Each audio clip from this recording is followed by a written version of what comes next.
Assalamualaikum semuanya. Perkenalkan, nama aku Sahla Maulida dengan NIM 2230811062. Di kesempatan kali ini, aku mau ngejelasin materi tentang manajemen perubahan, yaitu resistensi perubahan. Di setiap organisasi, perubahan adalah sesuatu yang tidak bisa dihindari. Teknologi berkembang, kebutuhan pelanggan berubah, dan kompetisi semakin ketat. Namun, tidak semua orang siap menghadapi perubahan. Disinilah muncul resistensi perubahan. Sebelumnya, apa sih itu manajemen perubahan? Nah, jadi manajemen perubahan adalah proses mengelola transformasi dalam sebuah organisasi baik dari segi sistem, budaya, struktur, maupun cara kerja. Dan yang selanjutnya, apa sih itu resistensi perubahan?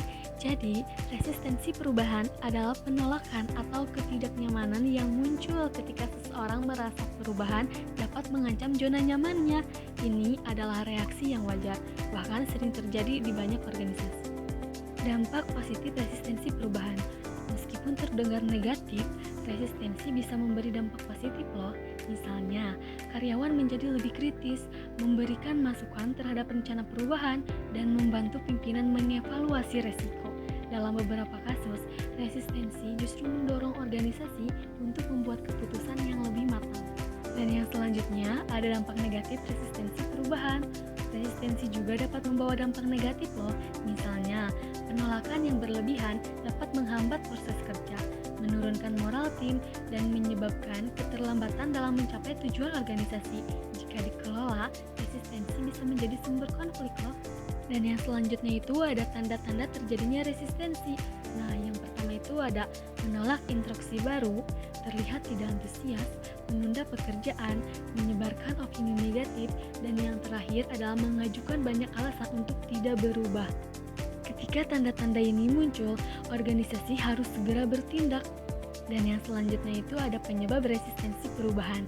Nah, yang pertama itu ada takut kehilangan kenyamanan, kurangnya informasi tentang perubahan, ketidakjelasan peran dalam sistem baru, pengalaman buruk di masa lalu, dan yang terakhir tidak dilibatkan dalam proses perubahan. Dan yang terakhir ada cara mengatasi resistensi perubahan. Nah, yang pertama itu ada komunikasi yang jelas. Jelaskan alasan dan manfaat perubahan tersebut. Dan yang kedua itu ada pelibatan karyawan. Ajak mereka menjadi bagian dari proses tersebut. Dan yang ketiga ada pelatihan dan pendampingan. Pastikan mereka siap dengan kemampuan baru. Keempat, ada motivasi dan apresiasi. Beri penghargaan kepada yang mendukung. Yang kelima, ada kepemimpinan yang suportif. Tunjukkan komitmen dan keteladanannya. Dan yang terakhir, ada dengan pendekatan yang tepat, resistensi dapat berubah menjadi dukungan.